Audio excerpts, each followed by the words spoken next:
पुरुष थे जिन्होंने हम महिलाओं के दर्द को भी समझा और उन्होंने अपनी प्रथम जो अध्यापिका थी अपनी पत्नी को उन्होंने आगे लाई और उन्होंने उनके लिए महिलाओं के लिए लड़कियों के लिए बेटियों के लिए स्कूल खोले और बेटियों को शिक्षित किया।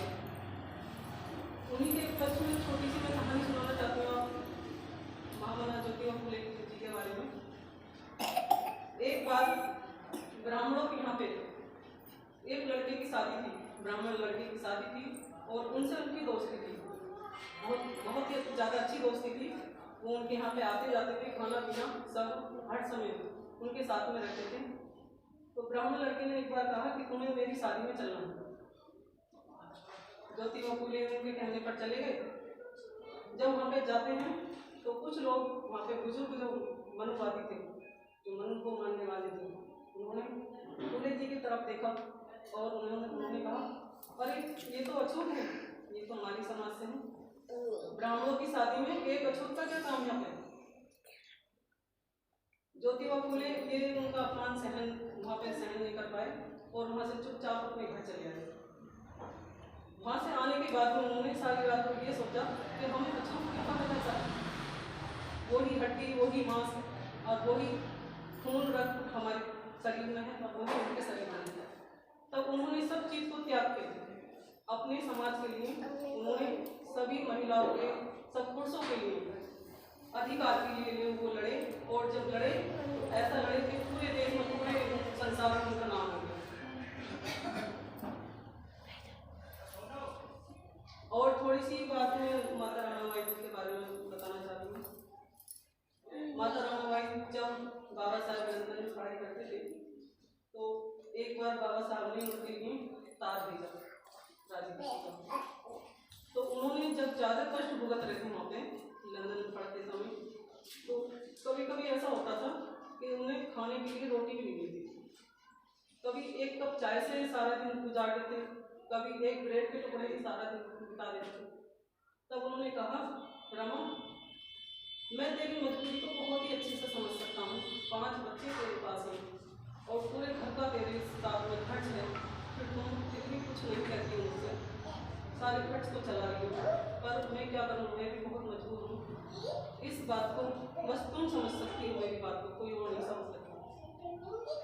मैं क्या करूँ, यहाँ पे मुझे एक टाइम का खाना भी मुश्किल से मिलता है और इतना पैसा मेरे पास नहीं है जो मैं बड़े बड़े होटलों में खाना खा सकता।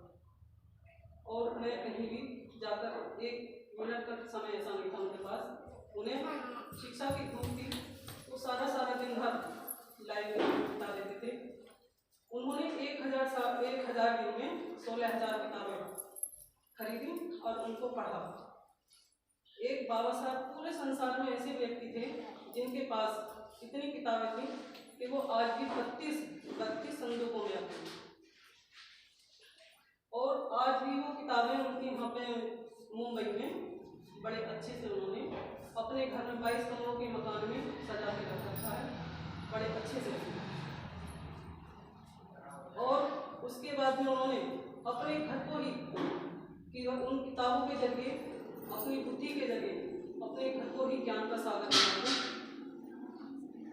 माता रमाबाई कहती हैं उनसे, वो अपने मन में सोचती हैं कि मेरे साहब इतना पढ़ लिख कर आगे बढ़ना चाहते हैं, मेरे समाज को कुछ करके दिखाना चाहते हैं और वो आगे बढ़ना चाहते हैं, मेरे जो वंचित समाज है उसको करने के लिए सारा दिन घूमते रहते हैं, तो मैं अपने बाबा साहब के लिए इतना नहीं कर सकती। मैं सुबह उठ कर अपने मन सोच रही हैं कि मैं कल से मैं सारा काम अपने घर पर निपटाऊँगी और निपटाने के बाद में मैं खुद अपने आप पर निर्भर रहूँगी। वो सारा काम निपटाती हूँ कि जेठ जेठानी के बच्चे भी होते हैं, बच्चे भी वहाँ पर रहते हैं और अपने बच्चे को 5 बच्चों की देखभाल करते हैं।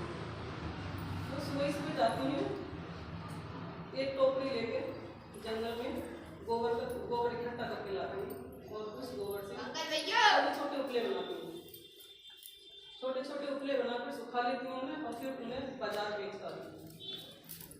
उसी में से अपने घर का खर्चा भी चलाती हूँ और जो पैसे बचाती हूँ वो बाबा साहब को बेचती हूँ। इतने कष्ट माता रमाबाई में उनके लिए सही, इसलिए हमें माता रमाबाई के त्याग और बलिदान को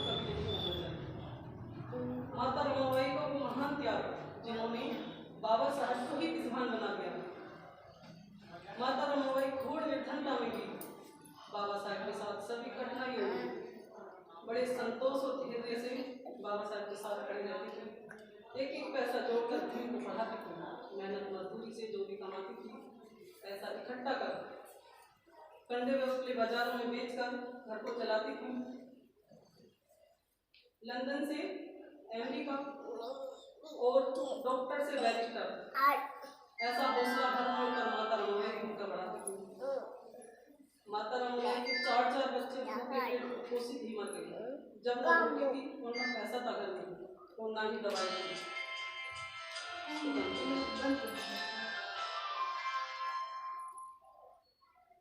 माता रमाबाई के 4 बच्चे भूखे पेट कुपोषित ही मर गए।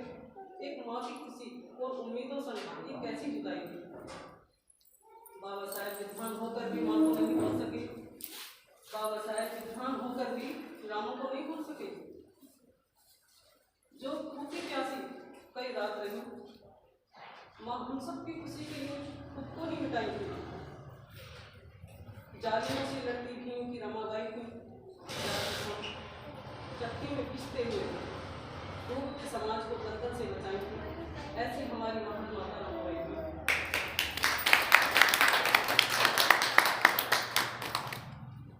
सदियों से बंद थे जिस घर के दरवाजे, आज तू उस घर का मेहमान है। मुर्दा था तू इस जग जहान में, आज तुझमें एक नई जान है। दरकिनार की सदियों से तेरी बस्ती, आज उनकी गली में तेरा मकान है। जो दूर थी तेरे हाथों से कलम, आज तेरे हाथ में मुल्क की कमान है।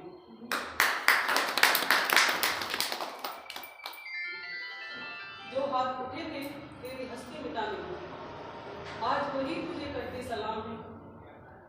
क्या वो याद है उन लोगों को सभी को, बाबा साहेब अम्बेडकर जिनकी वजह से ये हमारी पहचान है।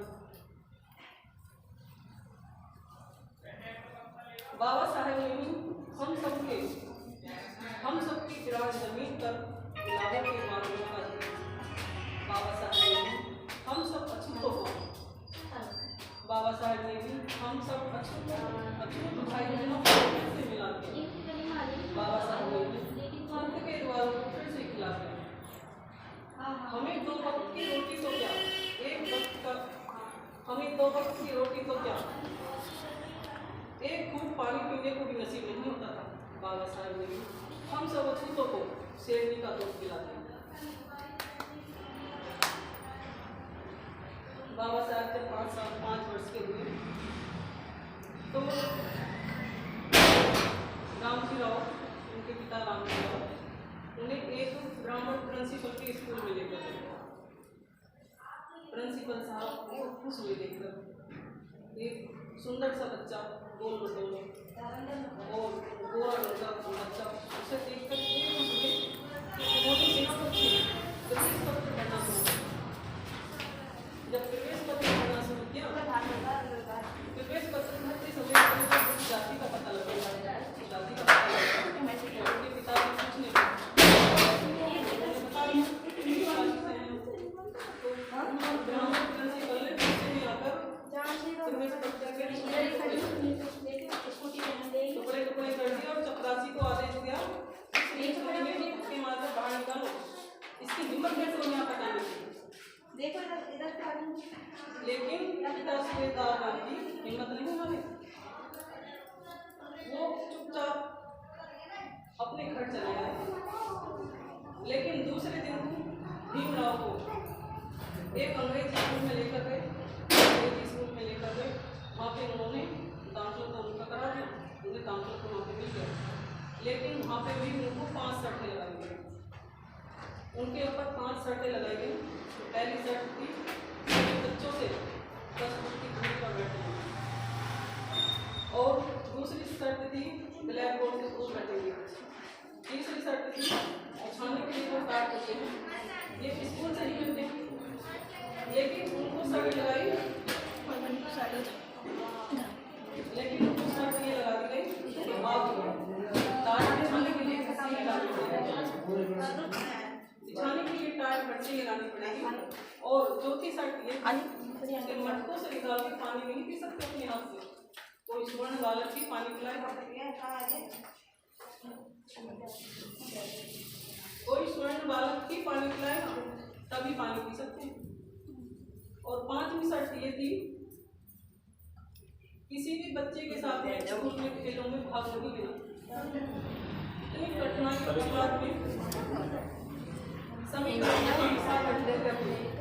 बाबा साहब ने पढ़ाई भी की। एक बार बाबा साहब अपनी बहन से मिलने मुंबई चले गए। अब पैदल का रास्ता था, पहले जमाने में तो सवारी बहुत कम चलती थी, पैदल का रास्ता था। जब वो चलते चलते उन्हें थकान होने लगी तो उन्हें एक सड़क के किनारे दुकान दिखाई, चाय की दुकान लगी दिखाई, और वो वहाँ पे बेंच पे बैठ के जाते चाय वाले को कुछ सब बोलने की बातों से। जैसे ही उन्होंने चाय वाले ने पूछा कि किस जाति, चाय वाले ने पहले तो घूर कर देखा भीमराव की तरफ। जब घूर कर देखने के बाद उनसे चिल्लाने बोला, चाय वाला कहने लगा, क्यों रे, किस जाति का है? बाबा साहब का मानो मतलब कांटे ही खड़े हो गए और उनका खून खुशक हो गया। फिर भी वो डरे नहीं उससे। उन्होंने अपनी जात का जैसे जात बताई तो बेंच उसने चाय वाले ने लपक कर बहुत तेजी से और चिल्लाते हुए कहा, महार नीच गंदी नाली के तेरी हिम्मत कैसे पड़ी बेंच पे बैठने की? और उसे धकेल के नीचे नाली में डाला। भीमराव रोते रोते नाली से बाहर निकले और चुपचाप चले गए। उन्हें पग पर अत्याचार सहे उन्होंने बचपन में, सारा जीवन उन्होंने अत्याचार सहे, पर उन्होंने बाद में अपने आप में ठान लिया कि मैं हिंदू जाति में जन्म लिया, ये मेरे बस की बात नहीं, लेकिन हिंदू जाति में मरूंगा नहीं। उन्होंने ठान भी नहीं लिया, उन्होंने बाद में करके भी दिखा दिया। जब वो मरे तो गौतम बुद्ध जी के चरणों में आके उन्होंने अपने आप को समर्पित कर दिया। उनके प्रचार प्रसार के लिए पूरे देश में आज अगर हम जानते हैं भारत को, जो तथागत गौतम बुद्ध जी को हम जानते हैं वो बाबा साहब की बदौलत है। नहीं तो ये तो हम जानते हैं कौन है गौतम बुद्ध, क्योंकि ब्राह्मणों ने उनके अस्तित्व को मिटा दिया। Symbol of knowledge doctor Bhimrao लाखों करोड़ों महिलाओं और दलित पिछड़ों के लिए कई बड़े बड़े क्रांतिकारी बदलाव किए। उन्होंने उनके लिए समानता, शिक्षा, दीक्षा, चिकित्सा व राजनीतिक अधिकार बड़ी कठिनाइयों से जूझते हुए अंग्रेजों से हासिल किए थे। बाबा साहब ने इस संघर्ष में अपने 4 बच्चों की कुर्बानी दी। बाबा साहब को तब जाके सदियों से सताए हुए समाज को मानवता के अधिकार दिए। नमो बुद्धाय, जय भीम।